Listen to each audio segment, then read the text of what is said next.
Bonjour à tous, donc dans cette vidéo je vais vous présenter mon système de générateur THT auto-oscillant. Donc voici le schéma, il est très simple en fait. Donc on a l'alimentation ici, un transistor à découpage, enfin, c'est un 2N3055 classique qu'on peut trouver partout. J'ai mis 3 résistances en série pour porter la puissance et puis voilà quoi. Donc en fait plus tard sur internet je me suis aperçu que c'était en fait un peu comme un Joule TF, donc c'est câblé pareil. Moi j'avais fait ça parce que voilà, ça me paraissait pas mal comme système. Donc bon, sur le principe vous trouverez pas mal d'infos sur les Joule TF sur internet, mais bon, donc je vais passer là-dessus. Donc voilà, donc j'ai cette partie qui oscille automatiquement à la fréquence de résonance qui va bien pour le transfo. Et en sortie, donc c'est un transformateur de télé en fait qui sort, qui a 3 diodes intégrées, et puis j'ai l'arc ici. Voilà pour le schéma. Donc physiquement c'est ça. Donc bon, j'ai mis ça sur un radiateur, j'ai le TO3 là en fait, ça fait le boîtier, donc c'est 2N3055 qui est ici, qui fait le découpage. Là j'ai 3 résistances en série. Le transformateur de télé, c'est voilà. Un fil de sortie, et puis voilà, donc là ça c'est la sortie THT, ça c'est la masse on va dire, même si en fait tous les fils peuvent faire masse parce que vu que ça ionise, ça peut arquer un peu partout. Donc voilà, donc j'ai le plus qui est envoyé d'un côté pour le découpage et de l'autre pour le retour en fait, parce que sur le plan ici en fait les deux bobines sont séparées, donc le plus il se sépare, ici le plus est séparé à l'extérieur, alors que là à l'intérieur c'est joint, voilà. Donc voilà, c'est un système, c'est vraiment simple comme truc. Donc pourquoi je vous montre ça? Parce qu'en fait ça me servira d'alimentation pour attaquer après avec un tir à tronc, soit la bobine Tesla, soit le générateur de Stanley Meyer. Donc voilà, donc ce sera l'alimentation primaire, du moins pour faire des essais. Après on verra plus tard si je change de transfo ou pas. Donc comment ça marche? C'est simple, il suffit de brancher l'alimentation. On peut voir un courant à vide qui est là. Voilà, donc 400 mA à peu près en 12 volts, donc c'est vraiment un peu quoi, ça doit faire 6 watts, même pas quoi, 5 watts.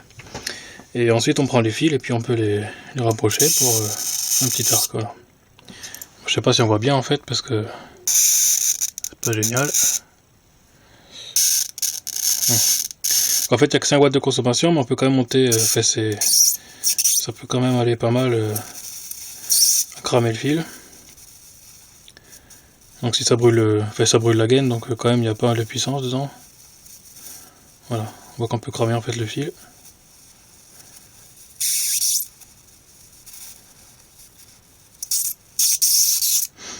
Voilà.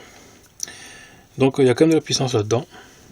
On va essayer dans le noir peut-être. Ah, 8 ans de me faire. Ouais.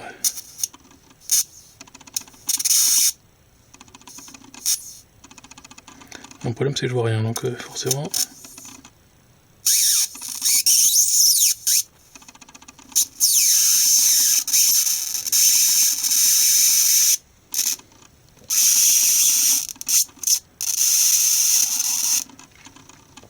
Voilà. Donc la consommation, ouais c'est ça, c'est 400 mA. Bon après avec un néon, en fait on le voit un peu qui brille un peu. Dès qu'on touche par contre, vu l'impédance en fait, ça bloque tout, mais quand on utilise l'arc, voilà. Bon, donc pour le moment je pense qu'il n'y a pas de surinité, bien sûr c'est juste un transfo comme ça qui me sert d'alimentation. Après je tenterai bien quand même d'utiliser d'autres transfos THT parce que j'en ai quand même un bon lot. Là j'ai une grosse caisse en fait qui est pleine de transfos de récupération. Donc c'est le genre de choses on les trouve dans les télés ou dans les vieux tubes cathodiques en fait. Bon, c'est ce qui faisait le balayage en THT dans les vieilles télés.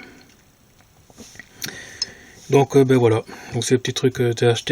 La particularité c'est qu'en fait la THT c'est comme l'électricité statique, une fois que c'est chargé, c'est difficile à décharger, donc il faut en fait il faut faire contact. Il faut même le mieux normalement c'est quand on promène un appareil ou un condensateur par exemple, on fait un nœud en fait entre les bornes du condensateur ou autre, parce que ça a tendance à se charger en électricité statique, en n'importe quoi, et puis après on peut se prendre une bourre en fait, même une fois que c'est débranché en fait, on peut se prendre le jus quand même. Donc voilà, bon, je reviens sur le schéma, mais c'est vraiment très simple comme truc, il n'y a rien de compliqué. Donc tout le monde pourrait faire ça. Bon, faites gaffe quand même, parce que vous avez vu qu'on peut quand même cramer le fil. Hein. Et mais voilà quoi.